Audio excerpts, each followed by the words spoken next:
seperti ini ya, kanan dan kiri. Kemudian di daerah hidung ya, hidung juga kalau misalkan ada kelihatan ada kotoran, kita jangan pakai jari ya, pakainya cotton bud tadi gitu. Jadi kan jari kita gede nggak mungkin ya, jadi pakai cotton bud, itu pun hanya sekedar di bagian luarnya saja gitu ya. Kemudian dibersihkan pakai ini ya. Kemudian daerah telinga ya, kanan dan kiri ya. Jadi di daun telinga biasanya kotor, ini harus dibersihkan. Kemudian di belakang telinga ya, biasanya bekas apa namanya, ini daerah yang tidak terjangkau ini ya, kadang bekas apa tuh, ASI ya bekas ASI, bisa bedak kayak gitu kan, biasanya dia pada ngegumpal di sini. Nah ini harus dibersihkan ya, daun telinganya, baru ke belakang telinga. Nah ini kalau misalkan si kotorannya bandel, itu bisa kita gunakan baby oil gitu ya.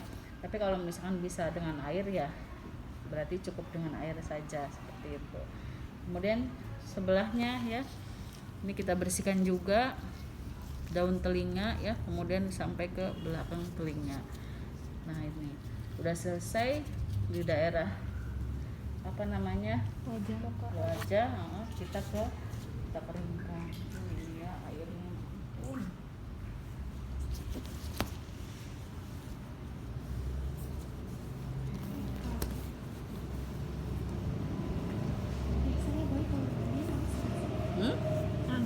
Nangis pasti ya, karena kan dingin ya.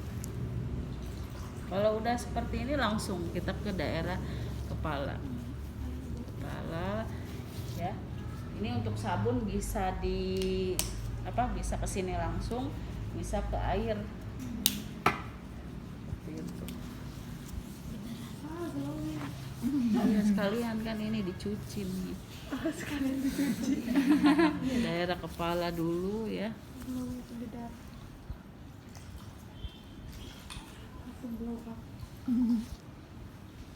Baru kita bilas sampai ke leher sini ya. Udah selesai, kita ke daerah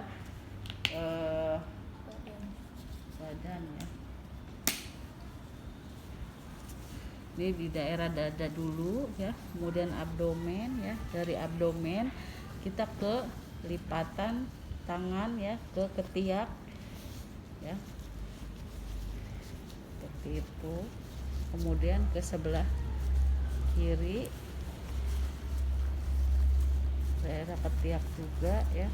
Kemudian ke bawah lipatan paha ya.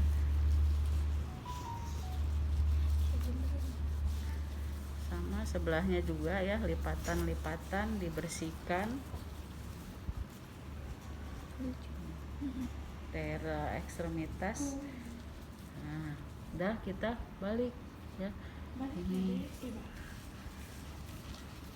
daerah punggung sampai ke bokong. Nah, udah selesai, kita bilas.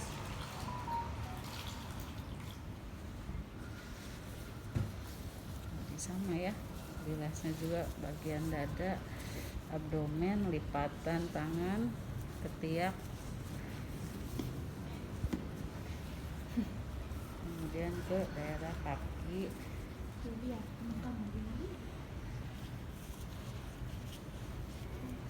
Dah, setelah sudah dibilas, kita ceburin ya. Bukan. Aduh, tengkurapin. Nah ini teknisnya nih, tangan kita mengunci di sini nih ya. Ya. Supaya apa namanya, tidak licin, nggak melorot. Nah ininya leher sama kepala kita topang pakai lengan kita. Gini. Ya, baru kita iya, biar tidak muter-muter kepalanya. Kita bersihkan di sini. Tapi kalau kalau lihat bayi asli mah susah tau. Kenapa? Kalau bayi Bayi beneran nggak asli mah susah. agak susah ya Bu. Kan dia gerak, ini kan enggak. Nah, ini kan sebelahnya ini ya, ada yang langsung begini, ya, boleh langsung begini juga, ya, atau begini, kita ini. Nah, Ah. Mantap. Habis operasi. Bu, kalau di desa mah pakai kaki itu ini nggak Bu? ya, Bahaya nggak? Iya, pakai apa? pakai kaki ibunya itu. Iya di Dimandiin ya? gitu, Oh, bayinya. enggak apa-apa. Sampai selonjoran. Oh, enggak apa-apa. Ini ya, kalau sudah selesai kita Ceringkan. keringkan menggunakan Handuk. handuk. Bu, kalau yang masih ada ininya gimana? Iya, nanti kita jelaskan. Ya. Nah, sudah ya, kita keringkan. Ya. Setelah kita keringkan, biasanya kalau kita di ruangan bayi, kita timbang. Ya, ditimbang dulu baru dipakein baju. Jadi kita tahu perkembangan berat badannya seperti itu.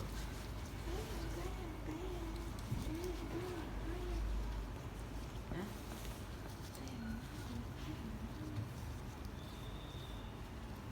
Kita buka, kita pindahkan. Oh, jadi gitu bajunya ya biar. Jadi nggak lama. Nah, dari sini ya biasanya kita tadi kalau misalkan ada bayi yang masih ada apa tali pusatnya, ini kita ganti kasanya. Iya. Ya. Jadi kalau misalnya untuk tali pusat itu nggak usah pakai tambahan apapun ya, maksudnya dikasih betadine, dikasih alkohol itu udah nggak boleh sekarang. Dulu memang sempat dikasih betadine, kemudian sempat juga dikasih alkohol. Nah, sekarang nggak usah, kita hanya mengganti kasanya saja, tapi kasanya harus kasa steril, ya, Steril. karena ini juga tali pusat ini steril seperti itu. Biasanya kalau tali pusat itu ada klemnya, ya, Iya. ada klem, ya, ada klemnya warna biru, ya. Ini caranya. Misalnya ini tali pusat. Ya, nanti kan kayak gitu tuh ya, gitu ya bentarnya. Oh. Itu aja. Sini, di sini. Cara. Yang ini pindahin Bu. Nggak usah masuk. Oh, nggak usah. Ini teknisnya. Udah mandi, udah Ini cakep. kalau misalnya dikasih air pasti masuk soalnya udah jelek. Ini caranya kita buka, kita buat segitiga. Segitiga. Segitiga. Terigu meren. Terigu segitiga biru. Kita taruh di bagian bawah sini. Oh, dari bawah Ya. dulu. Ya. Baru ininya kita tarik ke atas. Oh. Ya. Ini sampingnya kita ke sini, baru diikat. Jadi diikatnya nggak usah kencang Kencang. gitu ya. Jadi Sakit. asal terikat dan tidak lepas. Oh, iya, gitu. iya.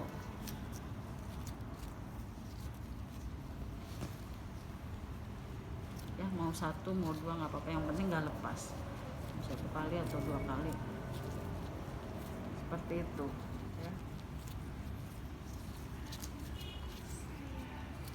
Itu untuk perawatan tali pusat ya.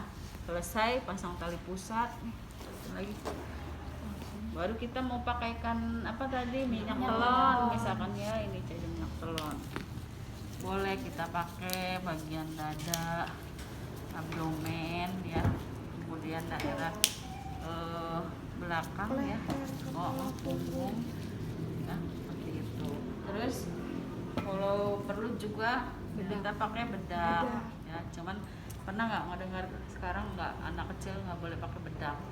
Pernah nggak? Pernah. Enggak, maksudnya bukan anak kecil, anak bayi nggak boleh dibedakin. Pernah nggak? Belum dengar Bu. Kenapa Bu alasannya?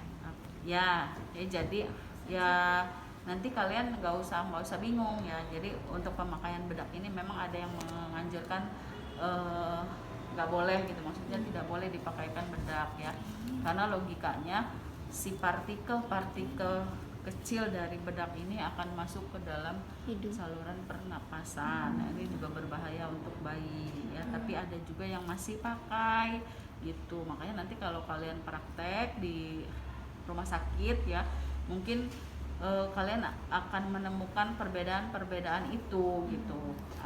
Saya dinas di Serang masih Bu pakai bedak, tapi saya dinas di Rangkas misalkan udah nggak boleh pakai bedak. Nah itu nggak usah kalian bingung, mengikuti saja prosedur Yang ada di atau protap yang ada di sana. Jangan sampai Bu Vivi ngajarinya nggak pakai bedak, jadi nggak usah nggak usah ya, karena memang kalaupun misalkan masih menggunakan bedak, paling caranya di tangan seperti ini ya, tangan, baru kita di ininya di sini, nggak deket-deket bayi ya gitu, baru kita pakaikan gitu ya, belakangnya juga seperti itu ya. Tapi kalau misalkan ada yang nggak pakai, ya udah berarti nggak usah pakai. Kalau bukan dulu sih, sekarangnya masih ada ya bedak yang pakai alatnya itu tuh, gitu tuh. Nah, ini kan debu ya, gitu. Nah ini masuk juga ke akan hidung. masuk. Nanti dikondisikan saja. Pokoknya itu yang harus diperhatikan catatannya pada saat kita memberikan bedak, jangan sampai terhirup partikelnya dengan baik. Ya. Nah itu setelah selesai kita pakaikan popoknya ya. Nah ini kalau misalkan di rumah sakit bukan pakai popok lagi, udah pakai pempes. Iya. Harus kita ganti. Iya, karena kebayang kan, kalau di ruangan bayi kalian bisa melihat satu ruangan itu lebih dari 20 bayi kalau bayi-bayi sehat ya. Tapi ada juga kan di ruangan bayi juga ada per bagian ruangan yang sudah terbagi, ada yang bayi sehat, ada yang bayi sakit, ada yang bayi prematur misalkan gitu. Ya, ada nicunya juga gitu. Seperti itu. Tapi kalau bayi sehat biasanya sampai banyak. Kebayang kalau nggak dipakein pempes ya. Iya, capek. Biar begitu. Coba bongkar satu.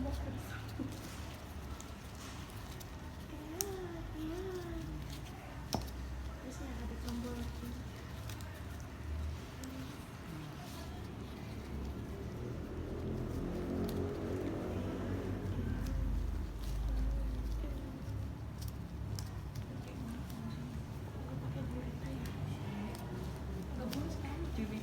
Apa? Pakai Iya. ambet. Pakai kurit tapi sekarang nggak boleh. Iya, yang nggak boleh. Kasihan dia bernapasnya tidak ini. Ya, udah selesai baru kita bedong. Ya. Bagian muka juga kalau mau dibedakin ya teknisnya kayak tadi ya, kita usap dulu di luar, baru kita pakaikan bedak. Seperti itu. Baru kita bedong.